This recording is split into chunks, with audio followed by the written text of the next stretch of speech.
So then the next story, the second and last one in the theme of again, is about the American auto industry. Sales of American-built cars have declined for the 6th month in a row. But it's not that simple. Trucks and SUVs are doing very well. It's small cars and fuel-efficient cars that are really hurting sales because gas prices are low these days. How goddamn short-sighted is society? Of course that. Yes. I was just gonna say, Trump tweeted out recently that, oh wow, the gas prices are low. Good thing Trump's in office, even though we blamed Obama for gas prices, and then we also said that, by the way, presidents don't influence gas prices. Right, gas prices is the most amusing political football there is because all the different contradictory comments will be made depending on what the situation is. It's what happens when you get politicians who don't have enough economists on their side, right, and can't tell you that there's no difference. Well, you can have as many economists as you want. I still don't know what the answer is. It's a really complex. It has a little to do with politics, lot to do with the market, petrodollar, all of those things. But so once again, America is building big SUVs and trucks and not building small cars because prices are low. They will inevitably go up, and they're going to go up quickly and very high.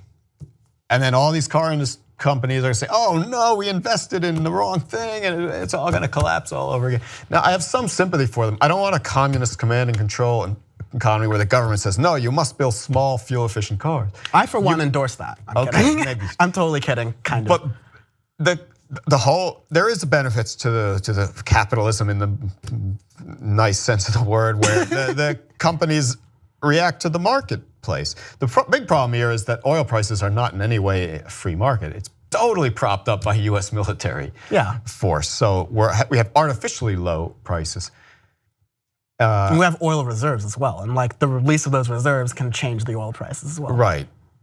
Well, and it's not just the military component, because now the US is producing a tremendous amount of oil and gas, and the OPEC is too, because they want to drive the prices down for geopolitical reasons. Fracking is helping. People want to stick it to Russia, who's suffering greatly with the low oil prices. So I don't know. I don't want the auto companies to be told to build fuel efficient cars, and they're not going to. If right now what's selling well is trucks and SUVs, then they're going to build trucks and SUVs. So I don't know really how to do this properly. All I do know is we're not doing it right now, and we're going to predict the newspaper article of 2, 3, 4, 5, 6 years from now about how all these auto companies are hurting big time because they built way too many SUVs and trucks and not enough fuel efficient cars. I think and you happen to touch on like a fun subject because I just love cars, but I think auto companies, especially in America, are just very, very slow to adapt to like changing ideas and changing ways that the industry is going to work. Volvo just announced that by 2019, I believe, all of their cars will have an electric motor, which means they'll either be hybrids or electric only. So they're no longer gonna make gas cars. Tesla, they're about to ship their first Model 3 this week. They're gonna ramp up to more of those by 2018. Hopefully I can get that for my graduation. But it's gonna be an affordable, relatively affordable electric car that people can have that has like range comparable to other cars. So you have these other energies that are coming into our cars, and Chevy's done a good job, GM's done a good job with their Volt and their Bolt, that those have done really well. But yeah, like you said, people have demand for big cars all of a sudden. I'm almost getting nostalgia from like 2005 and 2006 when, at least like on my block, all the cookie cutter families were fighting to see who had the bigger SUV. Right. And so like some of the neighbors got the Escape, and my dad was like, fuck that, you're getting an Explorer, to my mom. And then someone down the street got an Expedition, and then someone got an Excursion, and that car is just long and weird, so that kind of ended there. But maybe the companies that you mentioned, Volvo, Tesla, et cetera, some divisions of GM and Chevy will be smarter and have a longer term outlook, and